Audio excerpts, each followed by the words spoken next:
Good morning, Little Masters, and welcome back to today's Tolkien Times. I'm the Man of the West, also from the Prancing Pony podcast.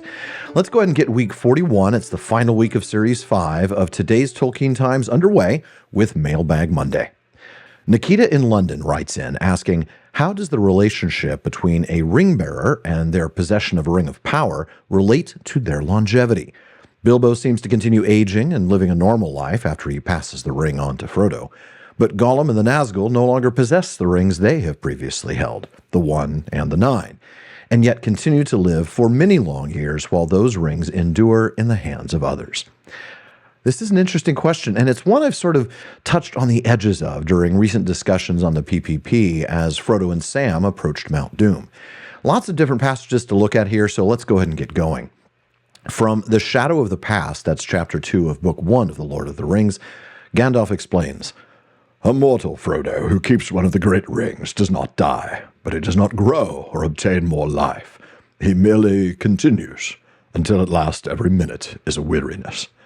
And if he often uses the ring to make himself invisible, he fades. He becomes, in the end, invisible permanently, and walks in the twilight under the eye of the dark power that rules the rings. Yes, sooner or later if he is strong or well-meaning to begin with, but neither strength nor good purpose will last. Sooner or later, the dark power will devour him." So, there we have our first answer to how the relationship between a ring bearer and the ring of power that they possess relates to their longevity. They don't die, but they don't obtain more life. Still, let's look at each of the 3 use cases in Nikita's question: Bilbo, Gollum, and the Nazgul. Now, in Bilbo's case, Gandalf speaks of his aging well later in that same chapter. "And the years passed. Yes, they passed, and they seemed not to touch him.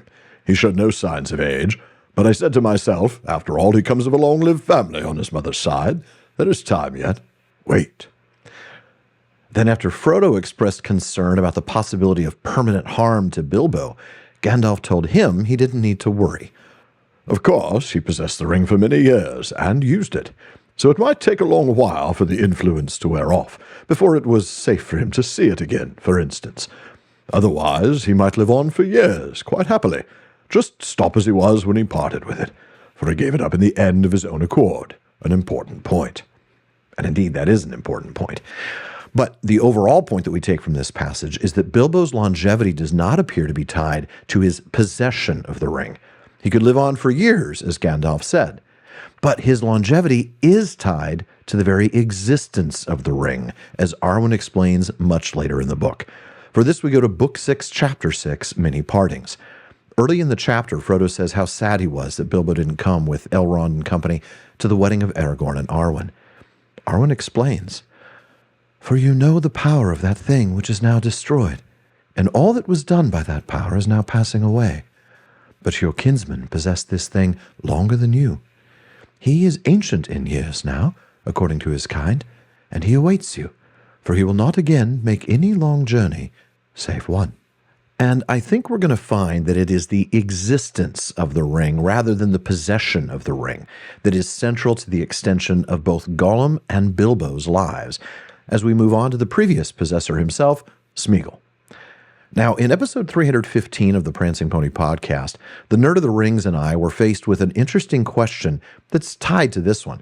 Basically, the question was, what if Gollum had survived the destruction of the ring? Would he have died when it was destroyed? And we pointed to Gollum's own words on that one from later in the chapter Mount Doom, when Gollum begs Sam to spare his life on the slopes of the volcano. Gollum fell flat upon the ground and whimpered, "Don't kill us," he wept.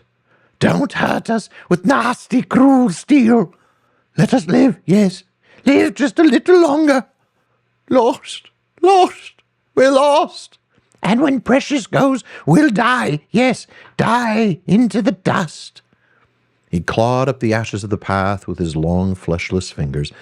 "Dust," he hissed.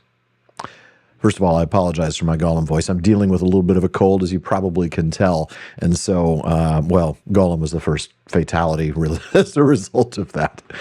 As we said at the time of that episode, Gollum may be a liar, but I don't think he's lying here. Look, here's the thing. We never get a precise birth date for Gollum, but in letter 214, Tolkien says that the Deagle-Smeagol incident took place circa Third Age 2463. And that would make Gollum nearly 600 years old by the time the ring is destroyed. Truth is, I think he'd likely be dead within mere seconds of the destruction of the ring. Now, the Nazgul are a different story. There's still a tiny bit of confusion as to who holds the nine. We've concluded, and I say we, I mean me, have concluded on the show long ago that the vast evidence is on the side of Sauron holding the nine as power over the ring wraiths. Yes, there is a single quote where Gandalf says of the council that the nine the Nazgul keep. But Gandalf has been wrong before, and all the other quotes say otherwise, including the following. At length he, Sauron, resolved that no others would serve him in this case but his mightiest servants the ring wraiths, who had no will but his own, being utterly subservient to the ring that had enslaved him, which Sauron held. Also, they were entirely enslaved to their 9 rings, which he now himself held. And then later, so it is now, the 9 he had gathered to himself, the 7 also, or else they are destroyed. The 3 are hidden still. Not to mention letter number 246, where Tolkien writes that Sauron, still through their 9 rings which he held, had primary control of their wills. So, with that settled, yes, Sauron held the 9. The Nazgul are still, in origin, mortal men. Therefore, if their rings were destroyed, the unnatural preservation of their existence on Arda would be gone. Their Fear, that's their spirits, would be free, and they would go to Mandos, and then on to whatever awaits them after that, which I don't think I want to be them. What's interesting about that, though, is that because the 9 are subservient to the 1, when the 1 is destroyed, that exact same thing will happen. I mean, the fact is the 9 depend on the 1, just like the 3 depend on the 1, and all the things that the 3 had accomplished were fading away when the 1 was destroyed, right? That's why the elves were having to leave. Now, the text is ambiguous on what actually happens to the Nazgul. It seems like they're struck down by volcanic rocks during the eruption of Mount Doom. But they'd already been alive for thousands of years beyond their expiration date, so if the rocks didn't get them, they're just gone. At the end of the day, Nikita, I think the key is the existence of the ring or rings that gave these mortals their unnatural longevity, and not their possession of the ring by said mortals. And I hope that answer makes some sense. Folks, that wraps it up for Mailbag Monday. If you have a question you'd like me to answer, please email it to barnaman@theprancingponypodcast.com. Let him know it's for today's Tolkien Times, and I'll get to it as soon as possible, with priority going to supporters of the show on Patreon.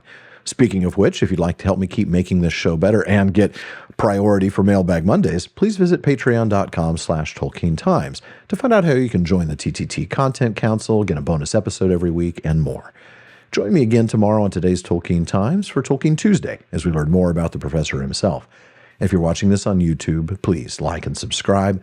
Please follow or subscribe in your podcast apps and follow @Tolkien Times on social media. Finally, as Faramir says, go with the goodwill of all good men.